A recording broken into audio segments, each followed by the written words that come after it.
council wishes, should we explore putting a fee in place? I know Otter Tail County does charge a fee if you want to use a credit card. You pay an extra fee for that. And there's some businesses in town too that do the same. So I thought before we kind of delve into that and come up with something, I'd like to get your opinion if that's something we would look at. As far as a frame of reference, we pulled up a summary for 2019, and our general government fees are about just under $70,000 total for what we've paid out in credit card fees. So that would be something we'd look at trying to recover if we put it in as a percentage or a minimum, convenience fee kind of thing. Can you say that number again, Bill? I'm sorry. About 70,000 In fees? in fees. You figure That's including the liquor store. Nope. The liquor store is about $101,000 in fees, which of course go into the price of the product because we're a retail establishment. So how? That's why I'm here this morning, because I went, wow, that is really high. It's gone up over the years. Can I ask you another question on that? Absolutely. Right now it's wrapped, because, we're meeting the costs, right? So how is it wrapped in now? It's just the increased fees for everybody? Yeah. Pretty much. Sure. And we haven't been increasing fees based on this. But it's the cost of doing business. Exactly. It's the cost of doing business. Raise the fees at some Yeah. point. When this started out, we're down in the $15,000 range, but as it's grown over the years, the usage of it. I would, have we shopped around for lower fees? We have, yep. Compared that a few different times, because of course there's always people knocking on our door that want to provide that.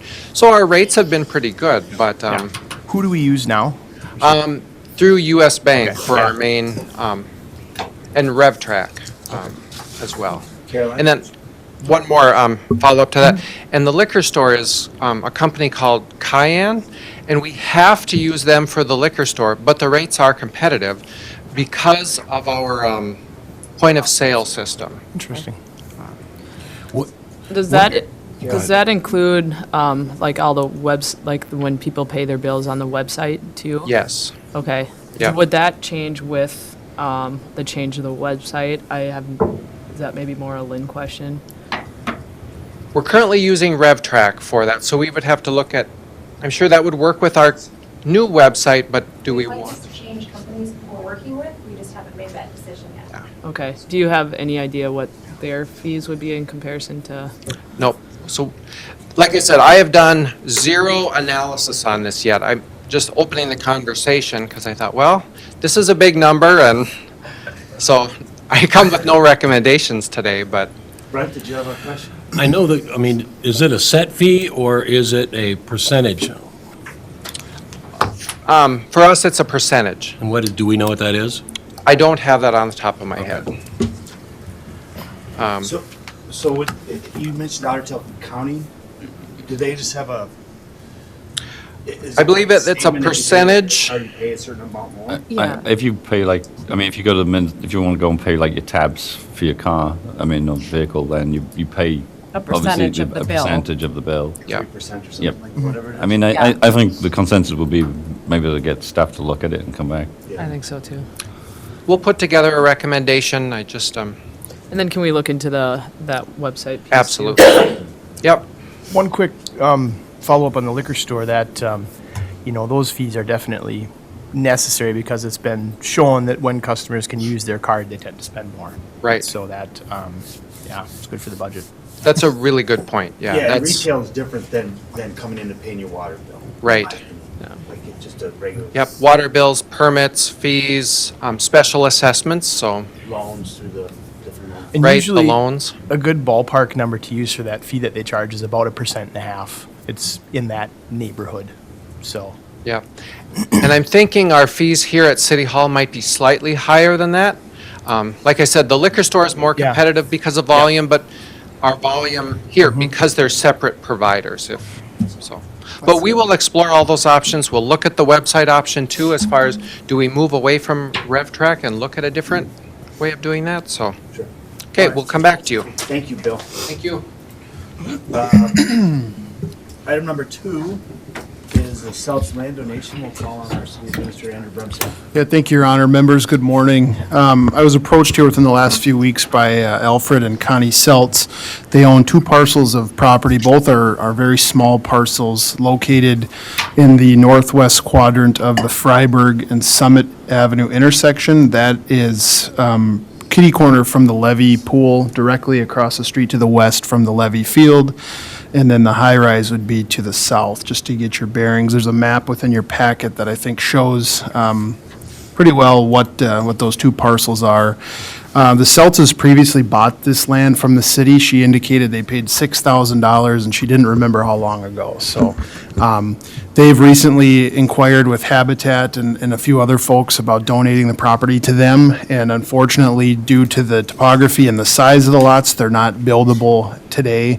They don't meet minimum lot sizes, and there is a significant hill within the property that makes it difficult for building. So they're looking at donating these back to the city if the city's willing to take them. They were very kind, very gracious that the city council was willing to entertain this morning.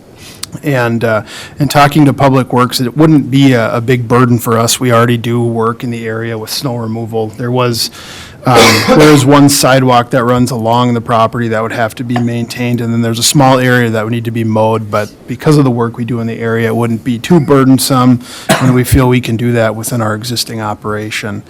The location is desirable in the sense that this is a very busy intersection near the school, and when I went out and looked at this, my first thought was, maybe there's an opportunity here for whether it be benches overlooking the levee or a public art installation along that corner that can really represent the city well with folks that are coming to the school from out of town and that are traveling through that corridor. So that's the request this morning. If the city is willing and wanting to accept this land donation from the Seltz family, recommending to the council that we move that forward to Monday night. And then on Monday, I would be seeking authorization to execute appropriate documents and get that process started with the city attorney. Thanks, Andrew. Yeah, I think Questions, Tom? that'd be a great place for, like you said, some kind of art or benches and info board someday, maybe, message board. So I think that's a really good idea. I'd say we do it. Motion to move that. to- That is a motion to move that to Monday night. Thank you. Tom? I'll offer this. Thank you. Krista, any other questions or comments? All in favor of that motion, say aye. Aye. Opposed, same sign. That motion carries. Thank you, Andrew. Item number 3 is a Pebble Lake boat access. Call our city engineer, Brian Ybarra. Good morning, Brian. Thank you. Good morning, Your Honor and members. Before you is in regards to public improvement 6072. This is the Pebble Lake Public Water Access Improvement. If you recall, the city council accepted a DNR agreement from an amount of $250,000 to improve this particular public access. This was passed through Resolution 147-2019. Because of this, I laid out a preliminary budget. We're trying to maximize using city staff. I'm proposing that we use city staff for topographic collection, construction administration, and some preliminary design and reviews, and not to mention solicitation. However, I requested a proposal from Interstate Engineering to do the actual design for this particular boat landing. They provided a proposal in the amount of $22,000. I've reviewed this with them, and I believe recommend we proceed with that. So with the projected amount of $250,000, I pretty much had to somewhat work backwards to try to estimate what a construction contract could be. I'm estimating about $200,000. However, through design, once we get to that point, we'll be able to establish costs a little bit better and have a better understanding to see if I got to look for a few extra funds to make the project come to fruition. If acceptable, like I said, I mentioned I'll be doing data collection. I just visited the site yesterday, and I think next week here we can actually start doing some topographic collection and just get the design rolling and appropriate reviews done by both agencies. So at this time, I'm requesting to initiate public improvement 6072, accept Interstate's professional services proposal in the amount of $22,000, and order the project plans and specifications. Thank you. Brian, any questions on that? I've got one. Scott? I'll offer the motion, and the question I've got for you, Brian, is you mentioned the possibility of needing to look for more money once the study is done and the design work is done. Would there not also be the option to scale the project back to reach, to keep it within that $250,000 as well? Yeah, no, yes, Councilmember, that is correct. I've already met with the DNR to provide what type of constraints, how much parking needs to be, or what they anticipate. There has to be a stormwater pond as far as infiltration as well, hence the soil borings that we have to do. There also has to be additional features that I'm not too familiar with, but like containments for invasive species washouts, things of that nature. So I feel we will be able to, but once we get to the final design, those estimates, then we'll have a better understanding. This is going to be reviewed by the DNR too as well. So if they got any additional comments or things they want to input into the design, then we'll have to make that determination, and then subsequently the budget as well. Very good. Someone like, let's get a second on that. We have a motion, someone like the second. I'll second it. Thanks, Caroline. Any further discussion, questions for Brian? If not, all in favor of that motion, signify by saying aye. Aye. Opposed, same sign. That motion carries. Item number 4 is a roundabout report. Again, Brian Navarro. Yes, thank you. Back in May 2018, the City Council accepted Otter Tail County's agreement, joint agreement for the Fir Avenue intersection feasibility study. The project initially started with the intersections of Fir Avenue and Freiburg Avenue and Union Avenue and Fir Avenue intersections. However, we expanded this study to include the intersection of Tower Road and Fir. Once conceptual design was complete and reviewed by both parties, we held an open house July 9th, 2019 in these council chambers to gather public input. Due to file size, we placed a link on the city's website where you can review the whole document that includes all the conceptual designs and public input and associated cost estimates. I placed a condensed version in your packet there as well, and if we can I just want to run through a few key points. Number one, with the layouts right now on the screen, this is the preliminary layout that we, between Otter Tail County and city staff, are somewhat proposing. This is conceptual. The associated cost estimate for the preliminary for this particular roundabout is on the order of, I believe it's in your packet there. Excuse me. We're estimating this one at about $2.5 million. Let's go on to the next one. The next preliminary layout is probably our intended one, that intended being the one that we would actually proceed with first. This is located at the intersection of Fir Avenue and Freiburg. This has been a long-range plan here, and perhaps if funding is identified, that we would recommend this roundabout being constructed first. We have an anticipated cost of this particular roundabout at Fir and Freiburg in a total project cost of about $2 million. The last roundabout, perhaps the most complicated one, is located at Union and Fir Avenue. This roundabout, there was many variations. We're actually doing some additional reviews instead of a roundabout, maybe seeing what minor improvements we can do to this. What a long-range plan. This is pretty much the preliminary layout of what we have come up with. However, the price tag with this roundabout is approximately $3.5 million. So, like I mentioned, this was a joint venture between Otter Tail County and the city. These are preliminary layouts. There is no funding identified for these particular projects. Based on these amounts, you can see the Otter Tail County has been applying for some grants to help fund these projects. However, we've not been successful. They recently made the first round, and the next round coming up is in 2024 for highway safety improvement funds, and we're also looking at additional funding sources for these. I just want to remind, the goal of this study was identify solutions to develop alternatives to improve safety, mobility, and connectivity along Fir Avenue. The recommended roundabouts for each of these 3 study intersections accomplishes this goal. These alternatives are supported by both the county and the city, and were vetted through the public improvement process. So on February 11th, the Otter Tail County Board accepted his final report. I want to note, that's what the requested action I'm requesting of this committee is to accept his report. Please note that these three intersection designs are conceptual layouts only. They're subject to a lot of additional public input and modifications once final design is initiated. However, once I mentioned, the funding is the biggest item to be determined. Once that's perhaps located, then we would probably look to do final design, but there's a lot of steps that got to come before these come to fruition. So at this time, I'm requesting accept SRF's report for the intersection feasibility study for public improvement 5318. Thanks, Brian.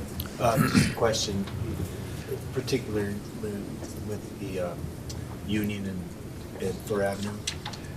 I think we discussed that a little bit through the sales tax question and road improvements, and I think a lot of questions kind of came up about how that might impact the area, particularly the businesses. So by accepting this report, we're not just making it clear, we're not committing to any of these projects.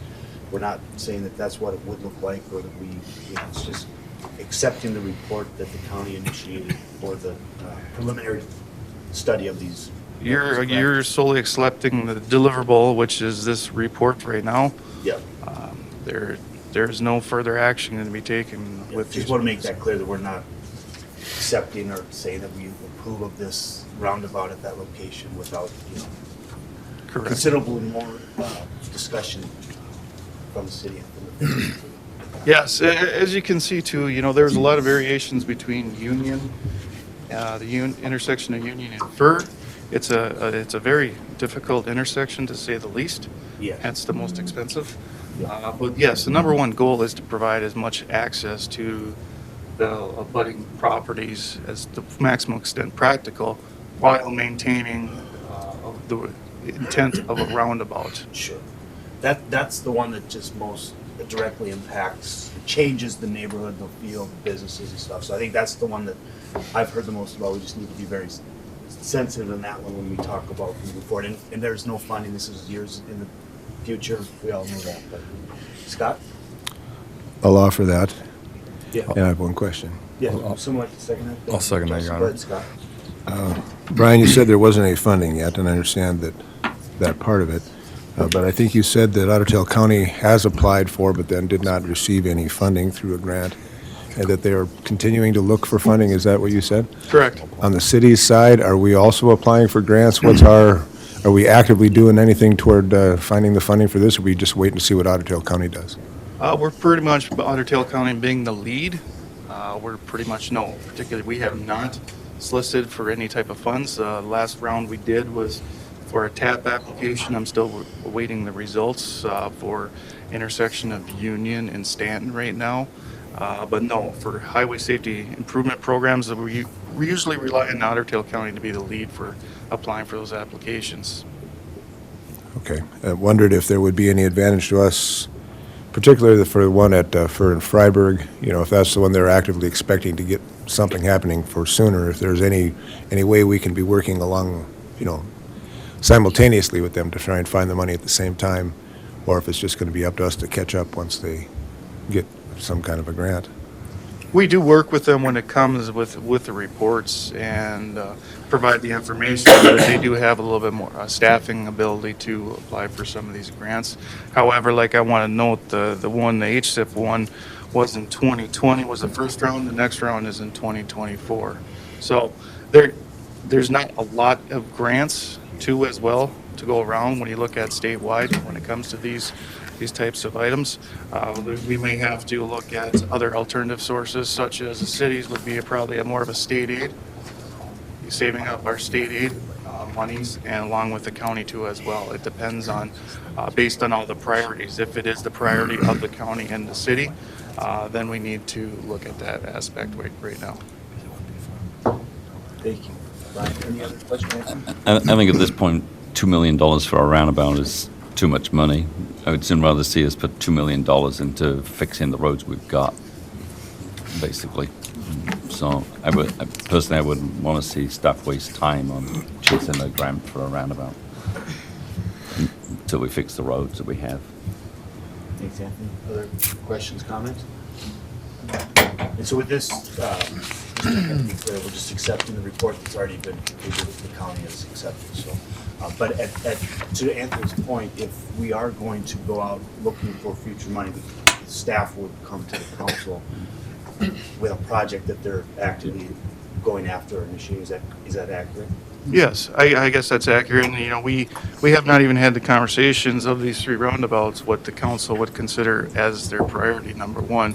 Sure. Based on my conversations with the county and myself, the intersection of Freiburg and Fur has been the most prominent one to begin with. It's also the cheapest, if we could say, at $2 million. But we did, the impetus that really started these studies was the county acquired a property right at that intersection. With the acquisition of that property, it enabled the design of a roundabout and to facilitate that type of layout right there. Without that property becoming available and acquiring, we probably wouldn't be quite at this point. It's always been a long-term plan for this intersection, but if there was funding identified, I would anticipate we'd come back and perhaps start with that particular intersection.